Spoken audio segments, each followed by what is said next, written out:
ज्याचं नाव आहे home made happiness by Aparna. कसे आहात तुम्ही सर्व? आशा करते की तुम्ही सगळे मस्त असाल, मजेत असाल आणि एकदम आनंदित असाल। तर आजच्या माझ्या कुकिंग व्लॉगमध्ये आपलं खूप खूप स्वागत आहे। तर आज मी आपल्याला रेसिपी म्हणता येणार नाही, पण मी माझ्या स्वयंपाकाची पद्धत कशी आहे किंवा मी कमीत कमी वेळामध्ये पटपट कसं सगळे कामे आवरते किंवा स्वयंपाक कसा आवरतो हे आपल्याशी शेअर करणार आहे। त्यामुळे व्हिडिओ शेवटपर्यंत पाहत राहा। तर बघा, मी मुगाच्या डाळीचा कुकर लावला आहे। मी आज मुगाच्या डाळीचं सांबर किंवा आमटी बनवणार आहे। आणि हे कारले मी आदल्या दिवशी रात्री चिरून याला मीठ आणि हळद लावून ठेवली होती। म्हणजे काय होईल ना, या मीठ आणि हळदीमुळे ना पूर्ण यामधला कडूपणा निघून जाईल। आपण बघू शकता मी पूर्ण कारली पिळून घेत आहे, कारल्याच्या फोडी, आणि केवढं सगळं पाणी निघालेलं आहे यामध्ये आपण बघू शकता। यामुळे काय होतं ना, एकदम छान टेस्टी बनतात कारली, एकदम कडू बनत नाहीत, मस्त टेस्ट येते। तर याची भाजी न बनवता मी एक वेगळा स्नॅक्सचा आयटम बनवणार आहे। त्यामुळे आपण व्हिडिओमध्ये आता पाहतालच मी काय बनवणार आहे। तर बघा, मी कुकरचा जो गॅस होता ना तो मोकळा केला, कुकर दुसरीकडे शिफ्ट केलं, कढई ठेवली आणि तेल तापायला ठेवलेला आहे। तर मी आज थोडेसे म्हणजे मुलांना सुट्ट्या वगैरे आहेत, तर मी खारवड्या आपल्याला माहीतच असतील सगळ्यांना, आणि मुरकुल जे की वेगवेगळ्या कलरमध्ये येतात ते, म्हणजे हे मी जे मुरकुल तळणार आहे ना ते नाचणीच्या पिठाचे एकदम हेल्दी आहेत। तर मी तेच आता तळून घेतेय। तर माझी एक सवय काय आहे बघा, की मी काम करत करत ना, म्हणजे इकडे कढई ठेवली किंवा तेल तापत ठेवलं तर मी इकडे दुसरे कामे करत राहते। वेगळा असा वेळ घालत नाही मी जास्ती किचन मध्ये, म्हणजे स्वयंपाक करूनही माझा जास्ती वेळ जात नाही किचन मध्ये। तर तेल तापत ठेवल्यानंतर मी इकडं भाजीसाठी कांदा चिरून घेतलेला आहे, आणि मी कांदे आणि टोमॅटो दोन्हीही चिरून घेणार आहे।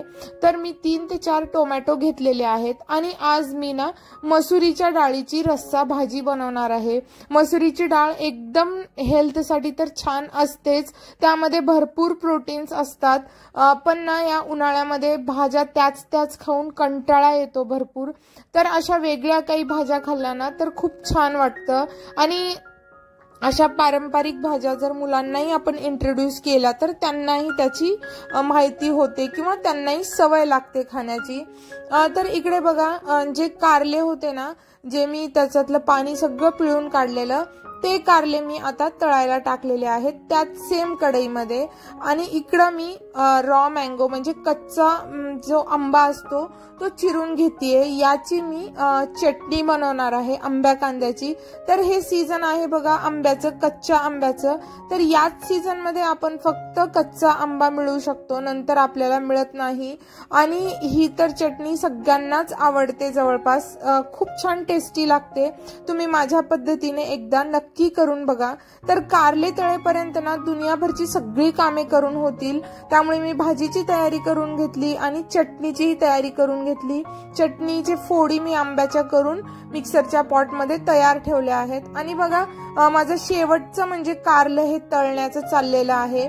म्हणजे लो टू मीडियम हीट वरती आपल्याला हे कारले ना एकदम क्रिस्पी होईपर्यंत तळायचे किंवा लालसर कलर येईपर्यंत याला तळायचे आहेत। आणि आता कारले पूर्ण तळल्यानंतर मी थोडंसं तेल त्यामधलं काढून घेतलं आहे, आणि त्याच कढईमध्ये मी भाजीला फोडणी देणार आहे। आपण माझ्या व्हिडिओमध्ये नेहमी पाहत असाल की मी भांडे जास्ती भरवत नाही, इवन दो माझ्याकडे मावशी असल्या तरी ना मी त्याच भांड्यामध्ये सर्व बनवण्याचा प्रयत्न करते। रनिंग वॉटर खाली थोडंसं कढई वगैरे धुवून घेते।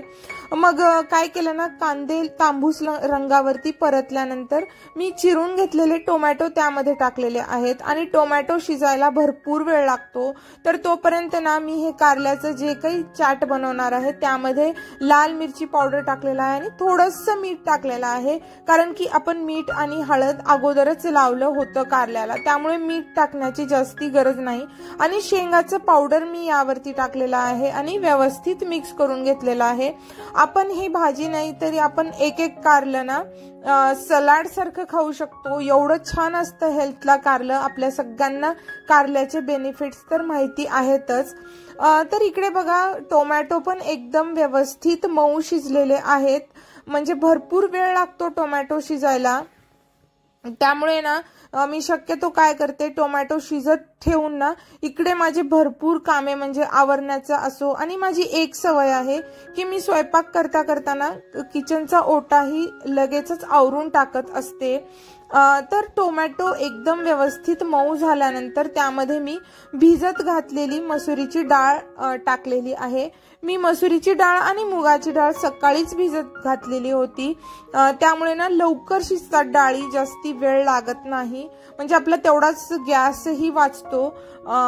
त्यामुळे तर मी त्यामध्ये पाणी टाकलेलं आहे आणि लाल मिरची पावडर टाकलेली आहे, हळद टाकलेला आहे, मीठ आणि काळा मसाला टाकलेला आहे, आणि शेंगाची पावडर मी यामध्ये 2 चमचे टाकलेली आहे। भाजीला व्यवस्थित म्हणजे ढवळून घ्यायचं आहे, आणि टोमॅटो असल्यामुळे थोडासा गूळ मी चवीपुरता टाकतेय। आपल्याला जर नको असेल तर आपण गूळ स्किपही करू शकता, पण मी माझ्या नेहमी व्हिडिओमध्ये सांगत असते की आम्हाला थोडंसं गुळमट टेस्ट आवडते, त्यामुळे। आणि मी भाजी शिजायला ठेवलेली आहे, आणि मी इकडे चटणीची तयारी करतेय। तर रॉ मँगोच्या चटणीसाठी मी लाल मिरची पावडर टाकलेली आहे, मीठ टाकलेलं आहे, जिरं टाकलेलं आहे, आणि थोडंसं गूळ टाकून हे एकदम मी मिक्सर मध्ये वाटून घेणार आहे। अगोदरच्या काळामध्ये काय होतं ना की खलबत्त्यामध्ये वाटायचे आंब्या कांद्याची चटणी, पण आता माझ्याकडे तर खलबत्ता अवेलेबल नाही, त्यामुळे मी काय करते ना हे असं वाटण मी तयार करून ठेवते, आणि या वाटणामध्ये ना थोडेसे कांदे कट करून घालते, म्हणजे खलबत्त्यात वाटलेली जरी नाही चव आली तरी थोडीशी मिळती जुळती चव चटणीला येते।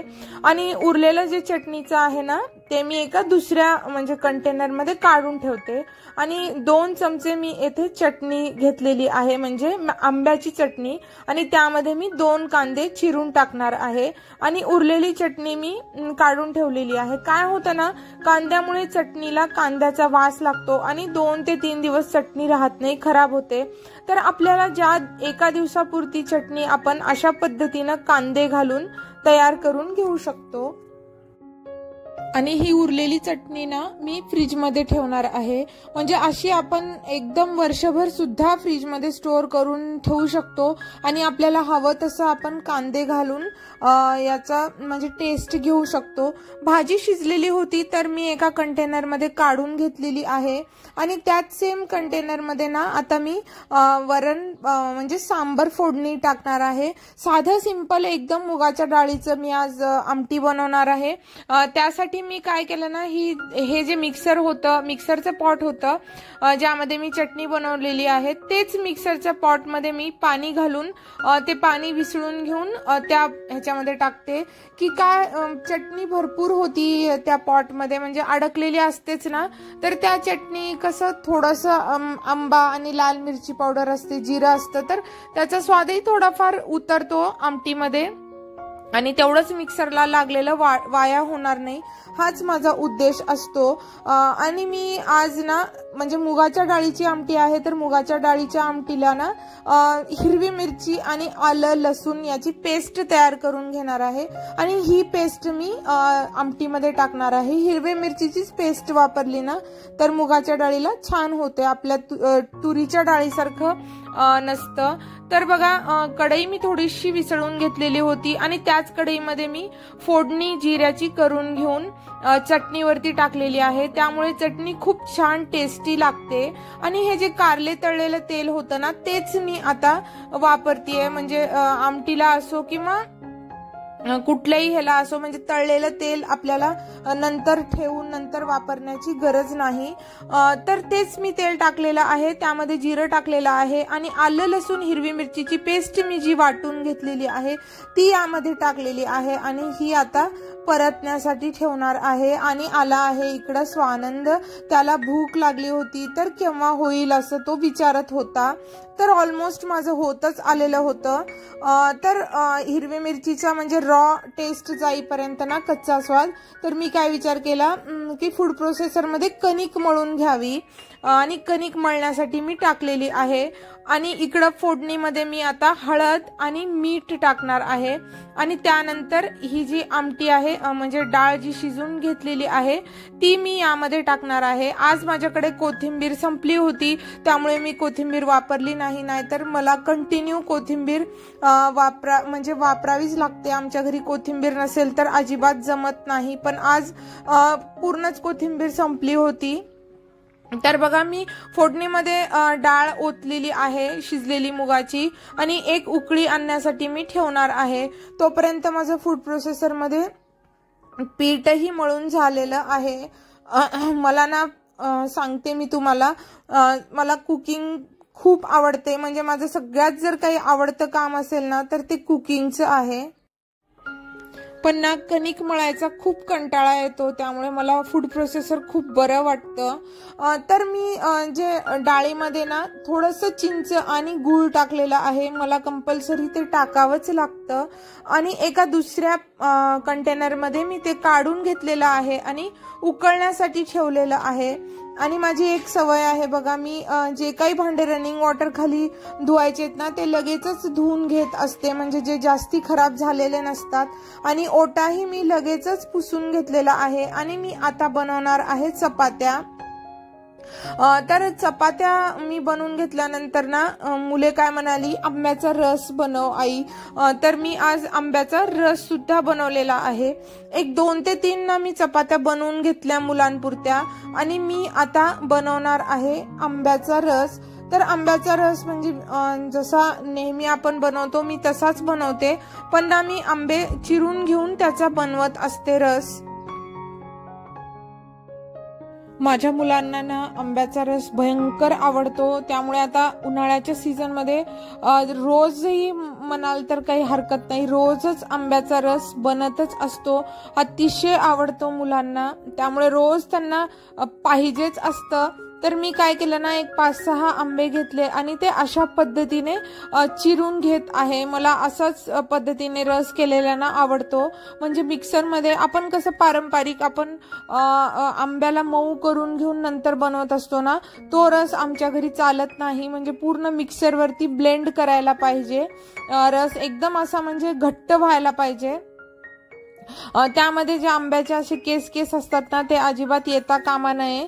मला सुद्धा इवन तसंच आवडतं, त्यामुळे मी काय केलं ना, सगळं त्याचा आंब्याचा गर काढून घेतला आणि उरलेले जे साली आणि कोया असतात त्यामध्ये उत्कर्षला सांगितलं थोडंसं मीठ आणि पाणी टाकायला आणि ते व्यवस्थित मी म्हणजे हे करून घेतलेलं आहे। आपण पारंपरिक पद्धतीने कसं रस बनवतो ना तीच पद्धत, मी पण पाणी एकदम मी थोडं घालत असते, फक्त म्हणजे जे कोईला लागलेलं असतं ते आणि सालपटांना लागलेलं असतं तेवढाच, म्हणजे गर यायला पाहिजे तेवढाच मी पाणी टाकते, जास्ती पाणी टाकत नाही। अशा पद्धतीनेच रस बनवला ना खूप टेस्टी बनतो, म्हणजे प्रत्येकाची पद्धत वेगळी असते, पण आम्हाला या पद्धतीने रस आवडतो। तर थोडंसं मी पाणी टाकलेलं आहे। आणि बघा आपण सुरुवातीपासून मी ही कॅरी बॅग म्हणजे घेतलेली होती सगळा कचरा टाकायला, तर अक्षरशः ही कॅरी बॅग पूर्ण भरलेली आहे कचऱ्याने। माझी सवय आहे की मी रोजच ना एक प्लास्टिकची पिशवी ठेवते आणि त्यामध्ये मी सगळा कचरा गोळा करत असते। आणि थोडीशी साखर टाकली मी रसामध्ये आणि रस मिक्सर मध्ये ब्लेंड करून घेत आहे, म्हणजे एकजीव रस झाला ना मुलांना तो खूप आवडतो।